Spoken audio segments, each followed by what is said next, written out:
अस्सलाम वालेकुम and hello everyone. कैसे हैं आप सब? उम्मीद करती हूँ खैरियत से होंगे और खुश होंगे। तो गाइज़, आज का व्लॉग हमारा शुरू हो रहा है सहरी के वक्त से। सहरी में तकरीबन हम कभी 3:30 बजे और कभी 4 बजे तक उठ जाते हैं। तो आज हम तकरीबन 3:30 बजे उठे थे। सबसे पहले हमने यहाँ पे पानी रख दिया अपना बॉयल होने के लिए, जिसमें हमने डाला है सौंफ, अजवाइन, थोड़ा सा ज़ीरा और एक चुटकी कलौंजी। ये डाइजेशन के लिए बहुत अच्छा होता है क्योंकि रमज़ान में काफ़ी पेट भारी भारी सा हो जाता है। वैसे तो हम इस रमज़ान काफ़ी परहेज़ कर रहे हैं तली भुनी चीज़ों से, लेकिन बच्चों की वजह से बनाना पड़ता है। तो चीज़ें बनाते हैं बट हम खुद अवॉइड करते हैं इन तमाम चीज़ों को। तो यहाँ सहरी में सबसे पहले हम ये पानी पी लेंगे खाली पेट। इसकी वजह से काफ़ी राहत रहती है। तो अगर आपको भी ऐसी कोई प्रॉब्लम है तो आप इसे ले सकते हैं। और जब तक पानी हमारा बॉयल होगा, इधर अपने बच्चों का हम इंतज़ाम कर लेंगे। सबसे पहले तो हमने दूध फ्रिज से निकाला है और उसकी बालाई निकाल ली है। और हमारी बालाई देखिए किस कदर ठीक है। तो ये इस तरह से होती है ना कि जब दूध आता है तो हम इसको धीमी आंच पे गर्म करते हैं, बिल्कुल स्लो स्लो से। जब ये गर्म होता है ना तो इसकी बालाई बहुत अच्छी पड़ती है, इसकी लेयर जो आती है ना बहुत थिक और बहुत अच्छी होती है। और जब ये अच्छे से बॉयल हो जाता है तो इससे नेट से ढक देते हैं, तो अंदर से जो गैस होती है ना ऊपर निकल जाती है और कोई नीचे कोई चीज़ जमा नहीं होने पाती, यानी पानी वगैरह नहीं गिरता है जिससे इसकी थिकनेस कम हो या ये टूट जाए। तो इस तरीके से बालाई हमारी बहुत अच्छी आती है। तो बस बालाई हमने निकाल लिया। बीच में एक बार पानी को देखा हमने तो वो अच्छे से बॉयल हो रहा था, लेकिन उसे इतना बॉयल करना है कि पानी आधा रह जाए जितना हमने रखा है। तो अभी वो बॉयल होगा, तब तक हम इधर लच्छे बना लेते हैं क्योंकि मेरा बड़ा बेटा जो है ना वो लच्छे ही सिर्फ खाता है, इसके अलावा कुछ नहीं खाता है। तो जब तक इतना इंतज़ाम किया हमने, हमारा पानी देखिए बनकर रेडी हो गया था। अब इसे हम छान लेंगे। और जब तब तक के लिए हमने दूध धीमी आँच पे रख दिया ताकि ये गर्म होता रहे, जिससे दूध पीना होगा वो थोड़ा-सा गर्म पी लेगा दूध। अब उसी पैन को हमने खंगाल लिया और खंगालने के बाद ना उसमें हमने चाय के लिए पानी रख दिया है। इस तरीके से हमारे बर्तन भी कम गंदे होंगे और हमें मेहनत कम पड़ेगी।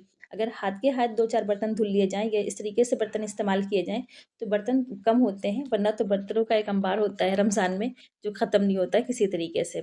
और ये छोटी-छोटी सी आदतें हैं जिनको हम अपनाते हैं तो हमारा काम काफ़ी हल्का हो जाता है और हमारे पास टाइम की बचत हो जाती है। वरना रमज़ान में हमारे पास काम बहुत ज़्यादा हो जाता है। हमारे पास क्या मतलब हम औरतों के पास बहुत काम होता है। जो लोग घर पे सिलाई करते हैं ना तो उनकी सिलाई भी का काम होता है, सफाई का काम होता है, फिर घर के काम होते हैं। और जैसे लोग कहते हैं ना दिन में खाना नहीं बनता है तो काम कम होता है, लेकिन उसके अलावा पकवान इतने बन जाते हैं ना कि काम हमारा और ज़्यादा बढ़ जाता है। तो अगर हम थोड़ी-थोड़ी चीज़ों को ना अगर इस तरीके से मैनेज कर लेते हैं तो हमारे पास काफ़ी टाइम भी बच जाता है और काम भी हमारा हल्का हो जाता है। तो ये छोटी-छोटी चीज़ें हैं जिन्हें हम फ़ॉलो करते हैं और एक अच्छा-सा रमज़ान गुज़ारते हैं। हमारे पास काफ़ी टाइम बच जाता है इबादत के लिए भी और आराम के लिए भी। तो ख़ैर यहाँ पर हमारी जो चाय है वो देखिए उबल रही है अच्छे से। और यहाँ पे थोड़ी-सी चाय भी हमने बना दी है कि जिसको लेना होगा 1 आध कप ले लेगा, क्योंकि आजकल हम तो चाय से बिल्कुल परहेज़ कर रहे हैं। क्योंकि चाय जो होती है ना वो काफ़ी पेट में गैस भी बनाती है और कोई फ़ायदे की भी नहीं होती है ज़्यादा, इस वज़ह से हमने इसे छोड़ रखा है। बस अब देखते हैं ना कि कब तक हम इसे छोड़ रखते हैं, क्योंकि चाय के शौकीन तो हम भी बहुत हैं। क्योंकि चाय के बगैर तो हमारी सुबह ही नहीं होती। लेकिन बहरहाल अब हमने छोड़ दिया तो छोड़ दिया है। वैसे रमज़ान में हम चाय कम पीते हैं। आप लोग चाय पीती हैं या नहीं? कमेंट बॉक्स में ज़रूर बताइएगा। तो ख़ैर यहाँ पे चाय हमारी बन गई है और इसे हम छान करके एक किनारे रख देंगे। केटल में रखने से फ़ायदा ये होता है ना कि ये गर्म रहती है। अगर आपने थोड़ी देर पहले भी बना ली है तब भी काम चल जाता है। अगर आप डायरेक्ट बनाती हैं उसी वक़्त में तो एक तो आपका वक़्त भी ज़्यादा लगता है और दूसरे काफ़ी सर्व करने में काफ़ी परेशानी होती है कि अब इनको चाहिए, अब उनको चाहिए। पहले से निकाल के रख दो तो ठंडी हो जाती है। इसलिए हमेशा चाय के लिए ना आप भी केटल यूज़ किया करिए। केटल काफ़ी सस्ती भी आती हैं और महँगी भी आती हैं। और मेरी ये केटल जो है ना वो तो मेरे बच्चे के इनाम की है, इसलिए जब भी हम इसको यूज़ करते हैं ना हमें बड़ी खुशी होती है। और हम बहुत दुआ करते हैं अपने बच्चे के लिए कि अल्लाह ताला उसको और तरक्की अता करे। और आप लोग भी दुआ किया करिए मेरे बच्चों के लिए। तो ख़ैर अब हम यहाँ पे पराठे तल रहे हैं और ये पराठे ना मेरे छोटे बच्चों के लिए, बच्चियों के लिए, मुज़न वगैरह लोग हैं, ये लोग यही पराठे खाती हैं। आलू के पराठे, कभी सादे पराठे। और ये पराठे जो है ना वो हम रात में ही बना के रख लेते हैं, हल्के-हल्के से सेक लेते हैं। तो इस तरीके से सुबह में आसानी बहुत रहती है, टाइम भी बच जाता है और ज़्यादा झंझट नहीं होता है कि नहीं अब बेलो फिर सेको। तो बस इनको निकालते जाओ, डालो और थोड़ा-थोड़ा सा तेल या घी लगा कर के सेक लो, बहुत आसानी से बन जाते हैं।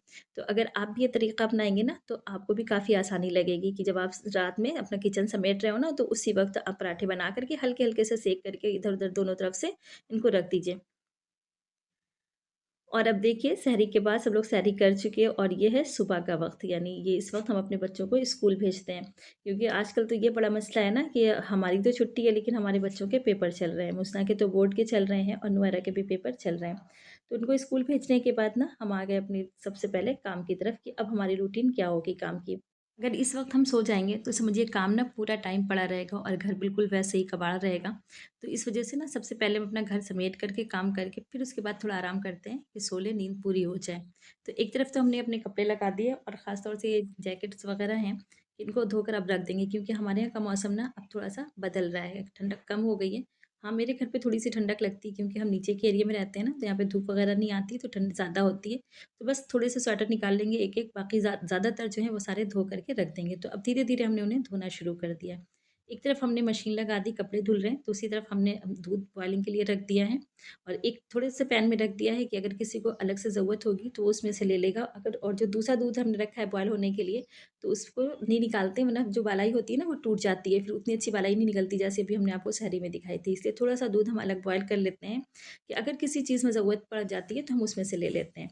तो बस उन सबको धीमी आँच पे रख दिया, मशीन मेरी चल रही है और अभी इधर आ गए बर्तन धुलने के लिए। तो अब जितनी देर में हम बर्तन धुलेंगे ना, इतनी देर में 2 काम हमारे हो जाएँगे। इस तरीके से अपने हम सारे काम निपटा लेते हैं, वक़्त पे हो जाते हैं और कम टाइम में ज़्यादा काम हो जाता है हमारा।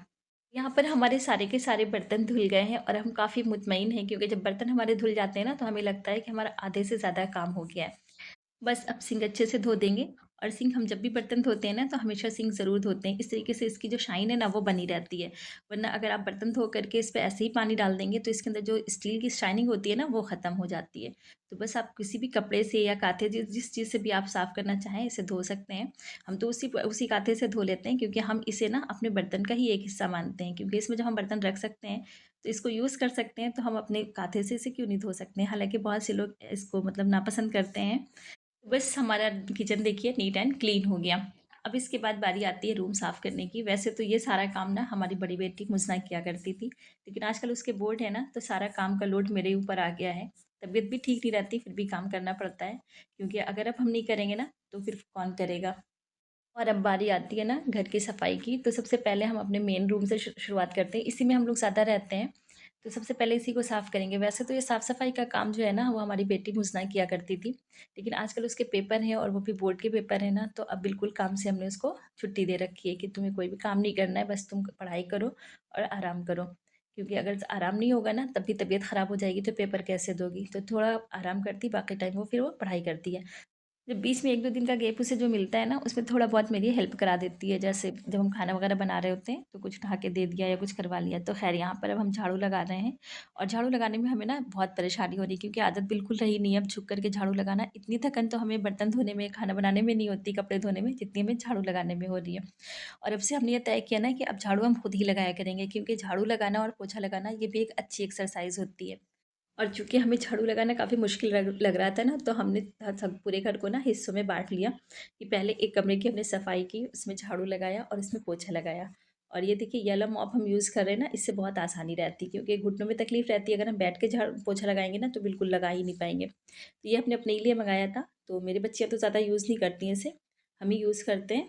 तो आज हम उसी से अपना झाड़ू पोछा हम कर रहे हैं और अब दूसरा राउंड लगा रहे हैं हम अपने कपड़ों का। पहले इसमें अपने कपड़ों को हम खंगाल लेंगे अच्छे से, धो करके ड्रायर कर लेंगे और दूसरा राउंड लगा देंगे क्योंकि साथ-साथ में ना अगर कपड़े धुलते रहते हैं तो एक बहुत बड़ा काम हो जाता है हमारा। हमने इतना काम किया था ना कि बर्तन वगैरह धुले थे, किचन साफ किया था, हमारा पहला बैच धुलकर एकदम रेडी हो गया था, तो उसे खंगाल करके ड्रायर में डाल देंगे और अब दूसरा राउंड लगा देंगे धोने के लिए।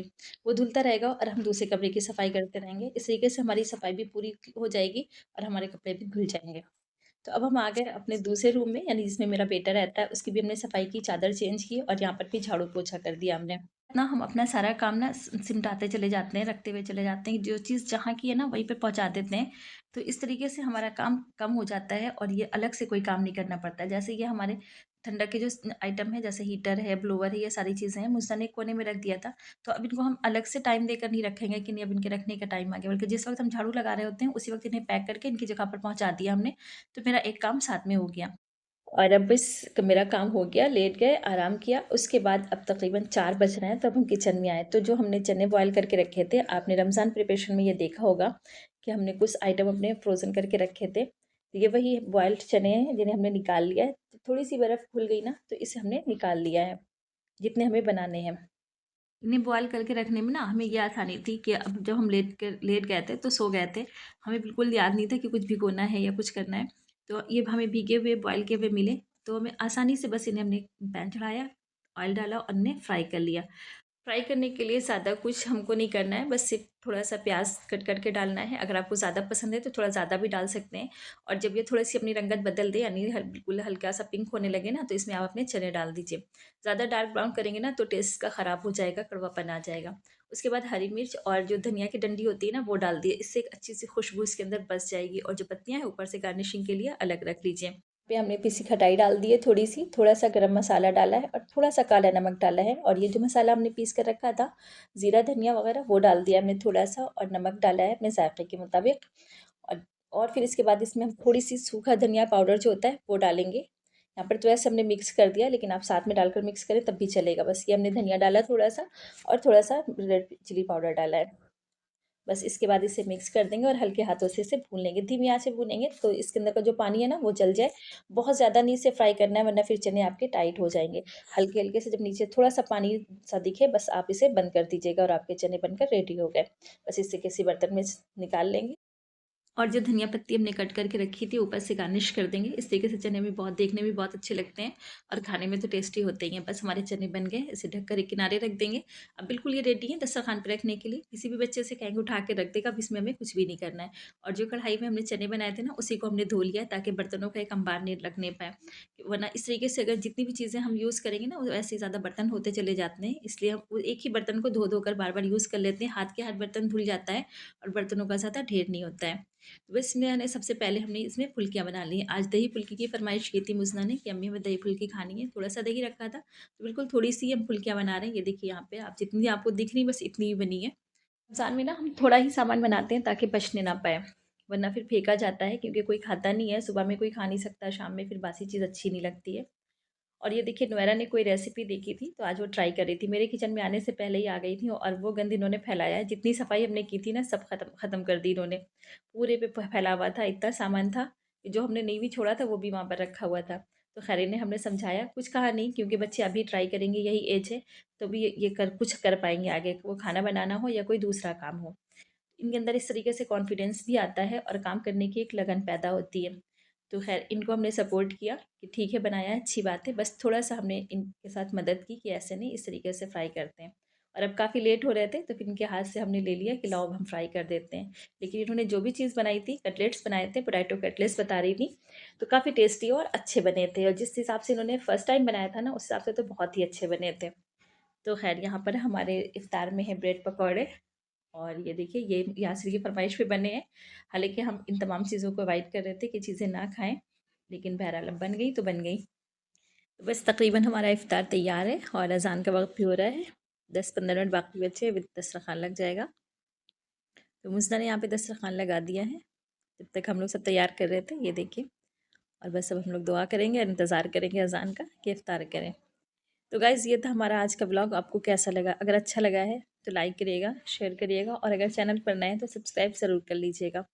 अब मिलते हैं नेक्स्ट वीडियो के साथ, तब तक के लिए अल्लाह हाफ़िज़।